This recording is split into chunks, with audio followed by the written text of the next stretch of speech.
Kia EV9 happens to be a car that I've been looking forward to test driving for a while, and I'll explain to you why. If you remember my list of top EVs for 2024, two Kias made it onto my list. The Kia EV5 Earth specifically, not the Air, and the Kia EV9 almost every trip. But the one I really wanted to test drive was the Kia EV9 GT, and I got the opportunity to test drive it. Now, for those of you who might not be aware, Kia has been trying to rebrand itself and get itself ready for the EV revolution, trying to make itself more relevant. And they've succeeded to a large extent. Most of the cars they've come out with have been pretty decent. EV5, EV3, EV9. So they've been looking to do a rebrand, and they've come up with a very good system. They came out with the Kia EV9 first, which is supposed to be their halo car, and I disagree with the fact that they've made it a halo car, and I'll explain myself later on. Then they came out with the Kia EV5, and in Europe they came out with the Kia EV3, and the Kia EV3 is coming this way in 2025. And I had the opportunity to test drive the Kia EV5 when it first landed in Australia, and I got to test the Air model. And thank you to Kia EV9 for giving me the opportunity to test drive it on day not. But I really wanted the Earth, and the Earth for some reason has not come into Australia. It's taken a long time. I've heard it's available now. I'm going to try and get myself into it. And when I do get myself into it, I'll test drive it and definitely post it for you to have a look at. Now, to the one we're talking about the Kia EV9. Now, the Kia EV9 is fantastic on a lot of levels. Now, most of you who watch the show will know very well that I'm a fan of the boxy-shaped car. Now, Tesla's done its very slimline, very good drag coefficient cars that slip through the wind like butter. And that's fine. They've got a role. But if you've got a family, like I do, and if you've got children, like I do, and you want to take them around, like you do, you want to have a car that is capable of taking them around, that you can put the things and the bits and bobs and the knickknacks they're going to take everywhere with them in the car without having to sweat. You want to do it in a car that it's comfortable to do so, that gives you a lot of wiggle room, lots of space, lots of things that you can do around with the car. And you want to do it in such a way that you also enjoy the drive. And I'm laying emphasis on enjoying the drive because enjoying the drive is what you're going to do when you drive the Kia EV9.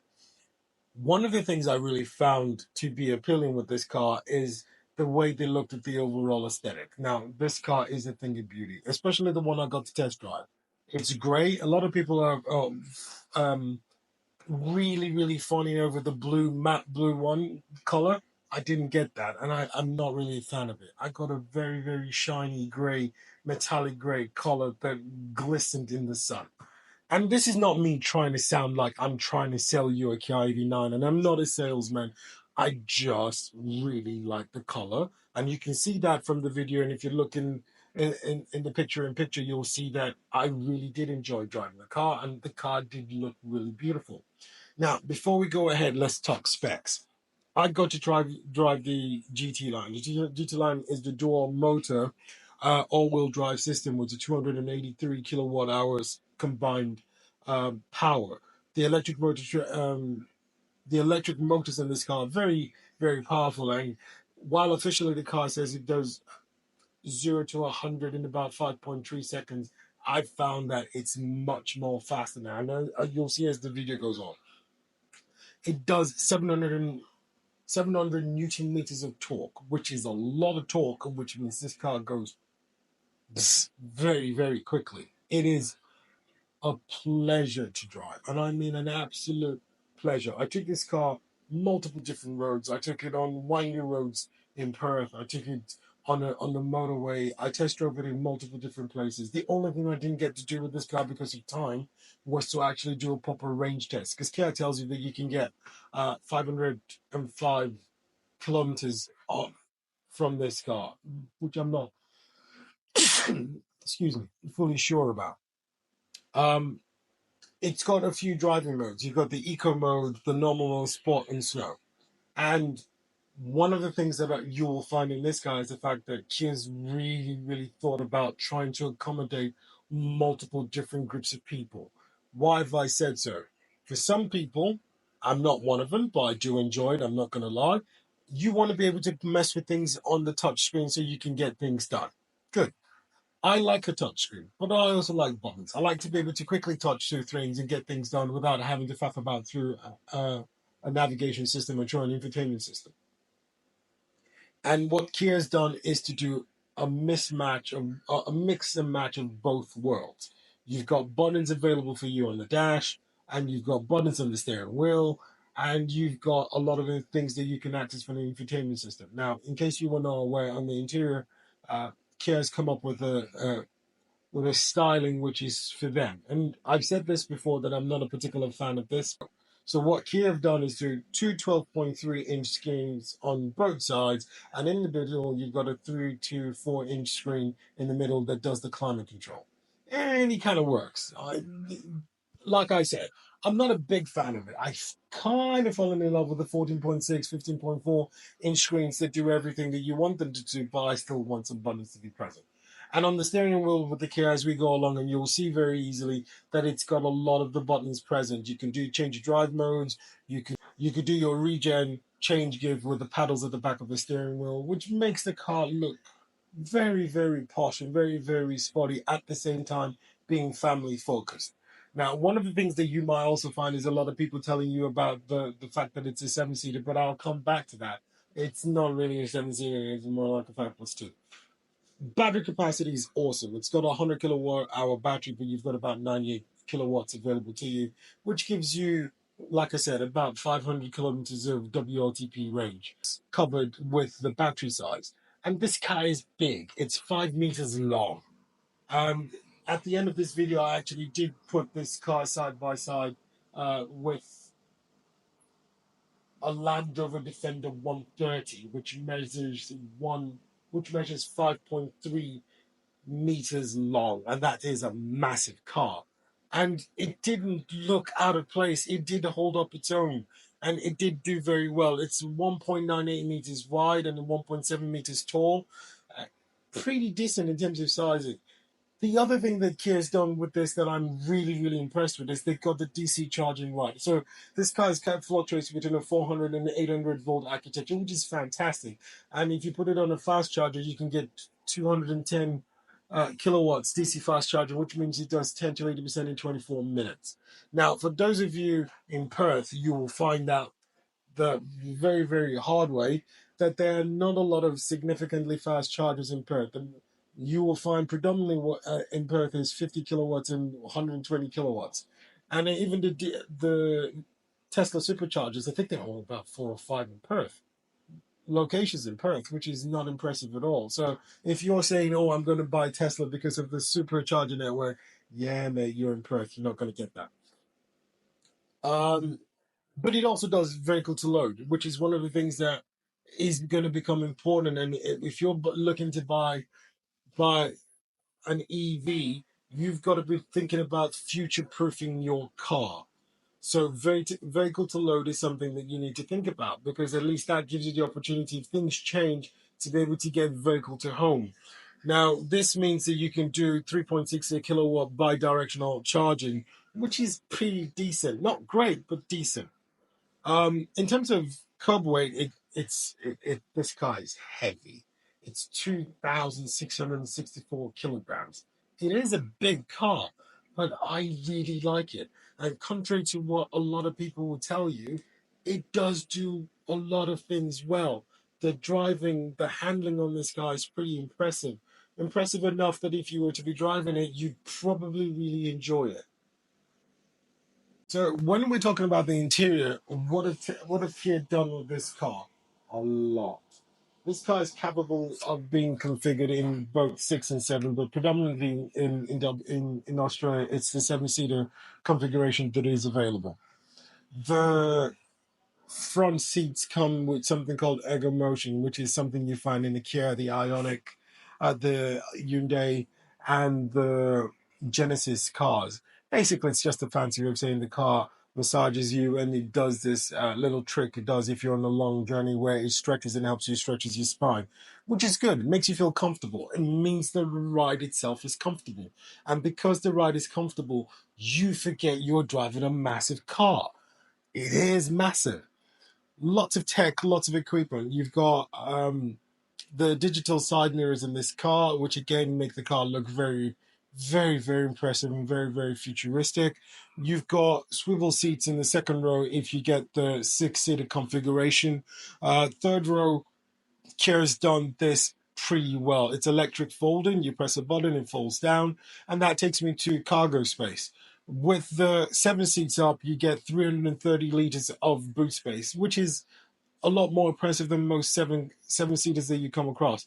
To put it into context, you remember the Mini Cooper Aceman I talked about, which has got a 300-liter boot space. This has got more boot space with it than it with the seven seaters up.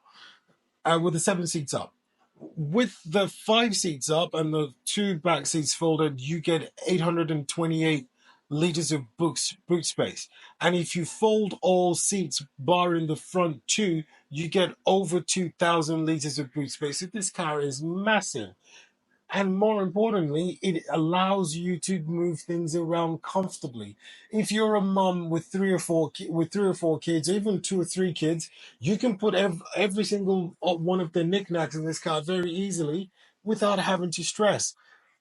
There's a little feature in this car that I absolutely love. Unfortunately, I didn't get to do a video of it. If you've got the key in your pocket and you move to the boot and you stand there, it clicks, and then you step back, it opens. So none of that funny thing that you're doing, you're putting your feet under the car to try and get the sensor to recognize that you're there for the boot to open. It does that. And the boot is also powered, so you've got power tailgates in this car as well. Again, a lot of features have been well thought out and designed to make you feel comfortable. Right, so coming down to the exterior, Kia's spent a lot of time trying to get this right, and the exterior of the car looks very, very nice. And for those of you who've watched a few of my videos, you know very well that I do like the car boxy, and that boxy shape does give me a bit of comfort. One of the reasons why I like the boxy car is the fact that it gives me a lot of headroom. I'm comfortable in it. Getting in and out of the car is comfortable, and it does mean that if you're getting kids in and out of the car as well, it's very easy. So if you're deciding to pick a car that you want for yourself, the Kia EV9 is supposed to be a family car, and it does the family in correctly. It's got space, tons of it. Cargo space I mentioned earlier on, even with the seven seats up, you've got 300 liters, which you definitely take a small suitcase and a few other bits and bobs for you to get with the kids. The matrix LED lights are fantastic, very easy on the eyes. The daytime running lights are pretty good as well. And in addition to that, you find that it looks very appealing.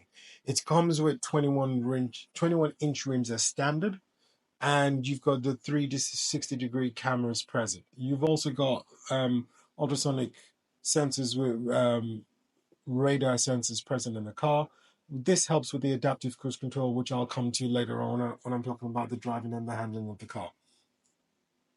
The interior of the car comes with a lot of gear standard, and I mean a lot of gear standard. You've got electronic adjustable steering, you've got wireless chargers in the car, you've got cup holders, USB-C, USB-A, you've got a 12-volt connector, you've got a massive glove box as well, and you've got heated and cooled seats as standard in the front row. And if you pick the bucket seats for the second row, you've got heated and cooled seats in that.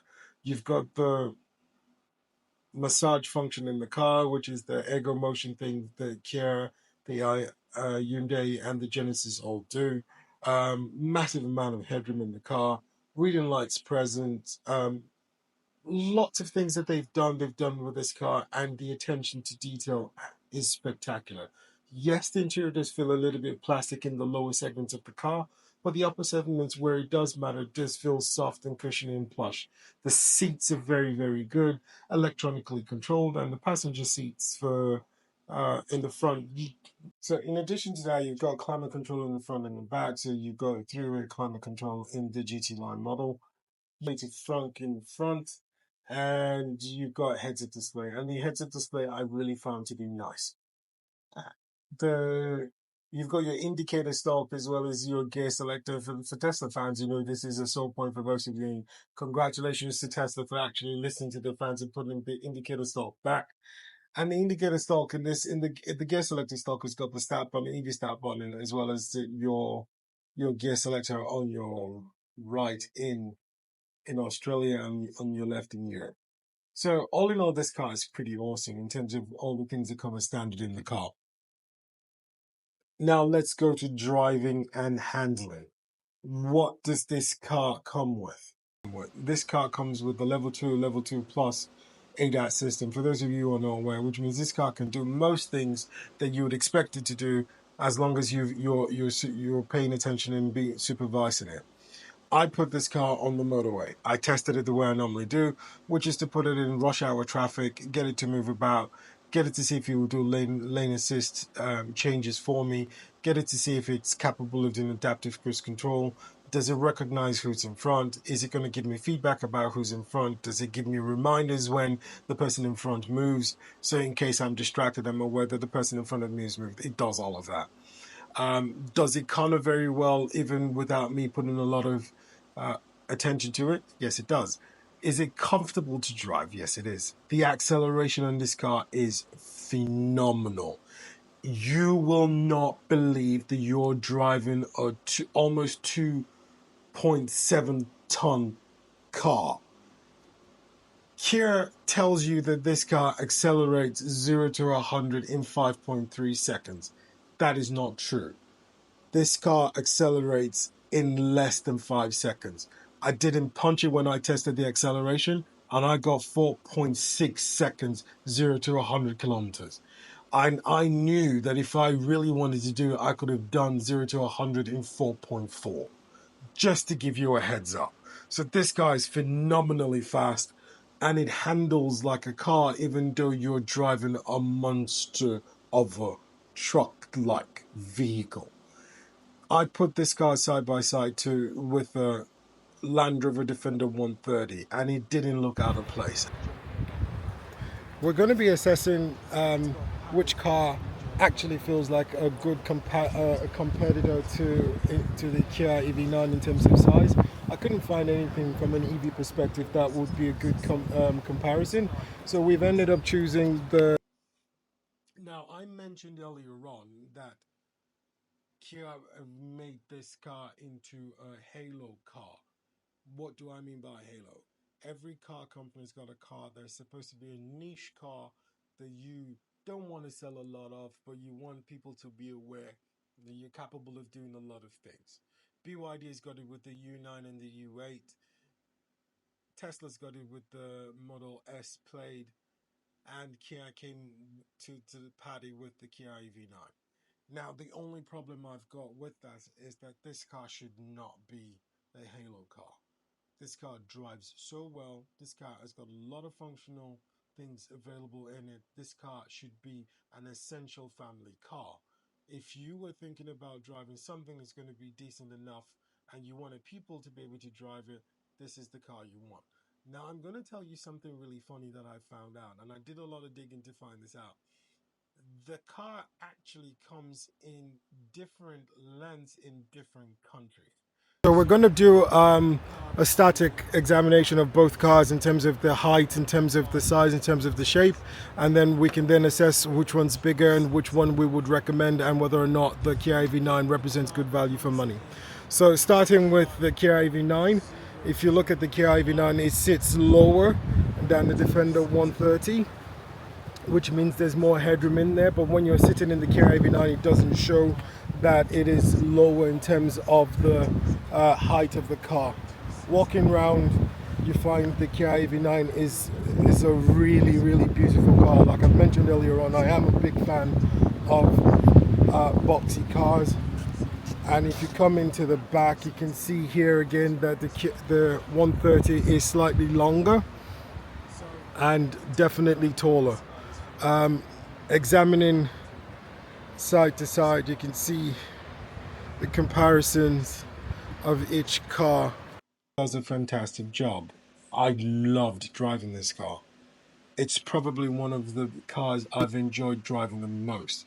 If I really had the money for it, I'd buy this car. That's the highest compliment I can pay this car. It's 100. The spec of the one we drove was 142,000 dollars. Now you can get some X demos. Although Kia is not going to like me to say this, you can get some X demos driving for about 110, 115,000, and I would recommend that you do so. It does the job in what it says it's going to do. The real life range test of this car I haven't had the opportunity to do, but even when I drove this car over a 24 to 36 hour period, I was able to get close enough to the expected range that the Kia is suggesting, which means you will probably get the 500 kilometers that Kia says you'll get in the GT line, and in the Air model you probably will get 600 kilometers from it. So Kia's got this right from that perspective as well. The only problem that I think Kia's gotten with this car that I can say is the fact that they've made it a halo car. The spec of the car that I got, driver, is about $142,000. And you know very well from this channel that I'm very, very particular about value for money. And in all honesty, I honestly do think that this guy represents good value for money. It is a fantastic car. But from me to you, do I recommend this car? 100%. Yes, I do. Yes, I do. I think the sweet spot in this car will probably be the Earth again, but the GT line was a beauty. It was an absolute beauty to drive. So for me, yes, this is a very good car to get, and yes, this is a definite recommendation from me. If you can get this car, definitely. And if you can get yourself a demo version of this car so you can get access to this car, 100% go for it. This is a car that actually makes EVs worth it. And if you're one of those people that's very anti-EV cars, go test drive this car and come back and let me know what you feel. For the rest of you guys, let me know what you think. Do you think this car is actually worth it? Do you agree with the things I've said? If not, let me know what your thoughts are. And if you do feel that we've been able to provide you with a good amount of information and you think that the information we've provided is useful, please like, subscribe, and share. We do want to be able to continue to give you these cars, and we do want the car companies to think that we are important enough for us to get access to the cars for them to, for us to be able to give you this